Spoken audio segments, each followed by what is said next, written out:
আসসালামু আলাইকুম, সবাই কেমন আছেন? আশা করি ভালো আছেন। আলহামদুলিল্লাহ, আমরাও ভালো আছি। আজকে আমরা একটি বিষয় নিয়ে আলোচনা করব।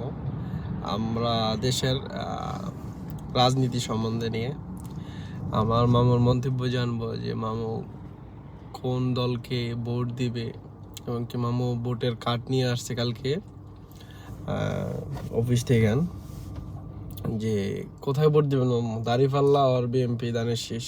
যে ভোট দেই দিমু, বাট আমার কথা হচ্ছে ক্রিকেটার হইছে সব দালাল। শালারা একটা মানুষ জীবন দিছে, আস্তে আস্তে জীবন দিয়ে দিছে, ইন্ডিয়ার দালালি করছে না, মাথা নাতে করছে না। শালারা ও করে ল্যাংডা করা আবার রাস্তাঘাটে ছেড়ে দেওয়ার দরকার ছিল, আর ব্যক্তিরে করার দরকার ছিল যে তোরা খেললে খেল, না খেললে নাই। ছোট ছোট লইয়া পরে টিম গঠন করার দরকার ছিল আরেকটা। শালারা পরে দেখতাম কি করে, ভিক্ষা করে খাইলে হইলে আলারা। আর মামা আপনি গালিটি কাটে দিলেন, টিকেটের সব প্লেয়ার নাকি কিছু বাছাই করা?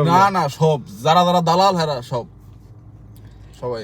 দর্শক, আমরা মামুর কাছ থেকে জানতে আসছিলাম, দেশের রাজনৈতিক গভর্নমেন্ট আলোচনা করতে এসেছিলাম। এখন মামুর মনের ভিতরে যে আরেকটা মন্তব্য চলাফেরা করতেছে বা ভাবনা চিন্তা চলতেছে, এটা তো আমরা জানতাম না টিকিট সম্বন্ধে।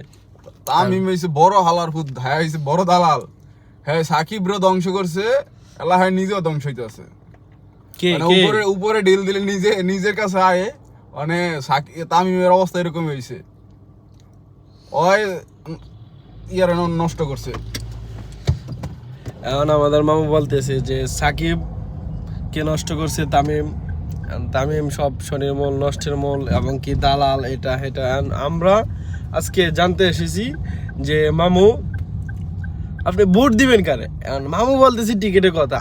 আমি তো অবাক, কেন মনের ভিতরে মানুষের দেখেন কিভাবে কথা আটকে থাকে, জমে থাকে না বলা কথাগুলো। মামু তো মামিকে এগুলো কথাগুলো বলতে পারতেছে না, পারে না।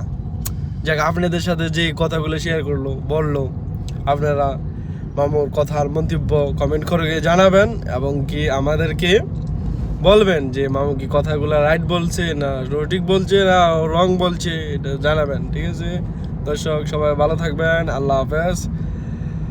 আজকের মধ্যে এখানে সমাপ্ত।